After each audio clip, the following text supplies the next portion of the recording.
ऊस असता एक एक ऊस समजा तुमचा कमीत कमी 3-3 किलोचा भरला असता. म्हणजे अलग लक्षात की जर समजा तुम्ही ह्या ऊसाला जर गॅप दिला, जागा दिली, तर ते त्याच्या त्या जमिनीमधलं न्यूट्रिशन उचलून ती स्वतःला परिपक्व बनवेल ना, मोठं बनवेल ना, आणि मोठं बनवल्यानंतर ते आपल्याला ॲव्हरेज देईल चांगलं. तर अशा हिशोबाने आपलं जे ॲव्हरेज घटतंय ना, हे याच्यामुळे घटतंय.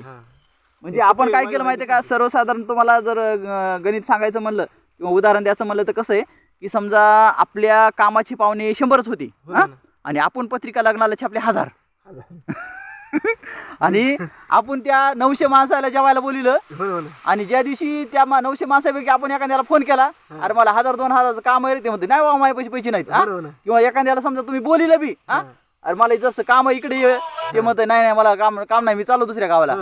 म्हणजे ज्या दिवशी हे तुमचा ऊस कारखान्याला जाणार आहे त्या दिवशी हे मरून गेला ना. मग तुम्ही याला पाणी कशाला दिलं, तुम्ही याला खत कशाला टाकला.